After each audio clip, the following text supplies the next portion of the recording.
Hey my friends, this is Darnell Clarke again, your industry expert in this career game, the answer man. Hey, this is a 4-part series on how to successfully pass a behavior interview.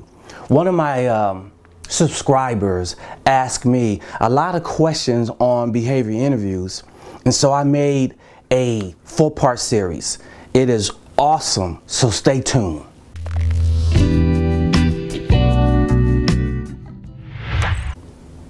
Hey my friends, this is Darnell Clarke again. Hey, today's topic is how to successfully pass a behavior interview. I broke this up in 4 parts. This is the first part. Hey, I got something really special for you, but you have to stay to the end. It's called How to Play This Career Game to Win. It's a 3-part series video that I'm gonna give to you free, but you have to stay to the end to get it. Now, this first part is all around behavior interviewing. You know, this whole interviewing process has changed, and most companies now use behavior interview versus traditional, but the majority of companies do a combination of both. So in a behavior interview, so what's the difference between a behavioral and a traditional interview? A traditional interview is that the interview wants to know how did you handle a certain situation? How would you handle it? So if I say, okay, tell me about yourself, you kind of tell me, you know, about yourself, how you handle stuff. I never ask you, okay, tell me exactly how you do it. I can just make stuff up, right? I can just say, hey, tell me about yourself, Darnell. Well, I'm a high say-do. I say what I do what I say always. I'm dependable, reliable, and accountable for getting things done. I never told you how, right? You tell me, take you through your resume. I go and tell you exactly what I did. Hey, but I never proved it. But behavior interview is an employer has decided what skills, qualifications, and information that's in each individual person, what's needed to fulfill that job. And they will ask you specific questions to find out if you have those skills or not. It's not about what you would have done, it's what did you actually do? What did you do and how did you do it? You know, and so before I exited out the rat race into a career coach, I was a hiring authority working for IBM, Ernst & Young, GE, Coca-Cola, just to name a few. Right? I always wanted to know exactly what a person is doing so I can determine whether they fill that position or not. So I truly like behavior interviews. Here's the reason why I like behavior interviews and companies like behavior interviews. When they ask you a question around, tell me about a time, it's focusing on your past behaviors.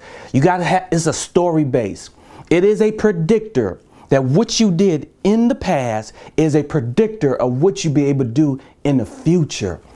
It's all around, hey, I did this, how I did it, and I have to tell you exactly how I did it. The interviewer doesn't want to hear what you think you can do in the future.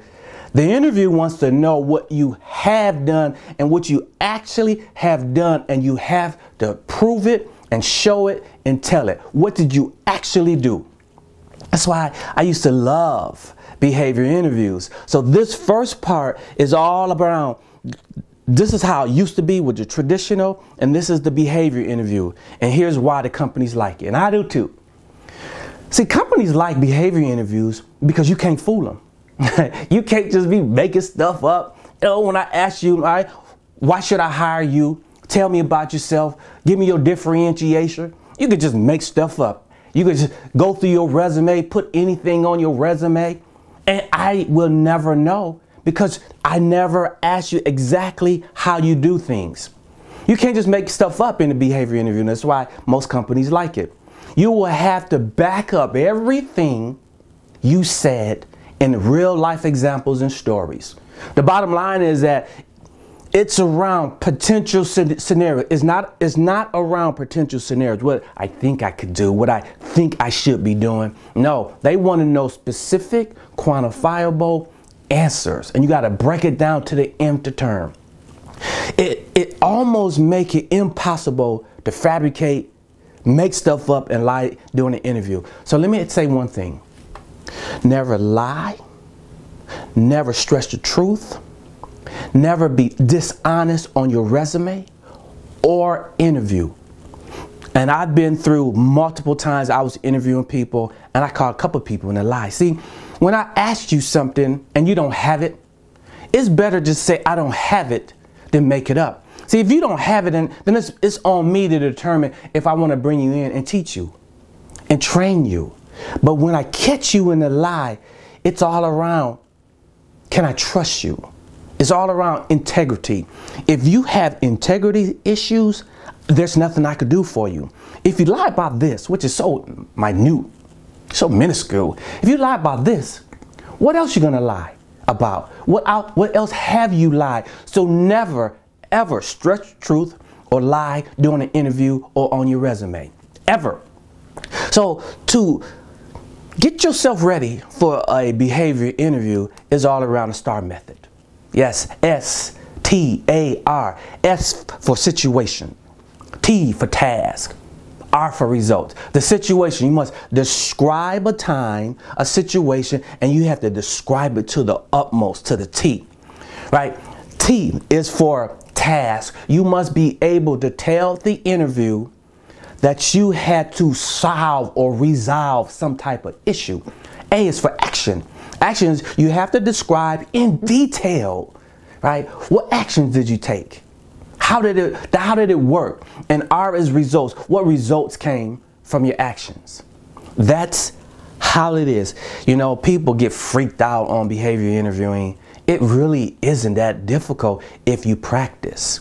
So this is step one, part one. I gave you the overview of traditional versus behavioral, and how do you start prepping and preparing for a behavior interview with the STAR method. The next part is all around, I'm going to take the S for a situation, I'm going to break it down to the M term and task. I'm going to group them together because they all kind of group together. Now, as always, if you like this video, click on the like button. And if you want to share it with other people, share it with 2 or 3 other friends and families that's going through interviews right now. And as always, subscribe to my channel. Now I got something special for you. Go to my website and give me your name and email address. And when you do, I will give you a 3-part series. I want to give you something special. I want to give you my cheat sheet that I personally use for preparing myself for behavior interviews. So if you go to my website and you give me your name and email address, in the comment field, just give me your name, your first and last name, and I will send you, I will email you my cheat sheet and information of the top 10 or 15 interview questions that most companies will be using. So I'll see you next time on the next video where I'm going to break down the STAR method, S and T. I see you there. Bye.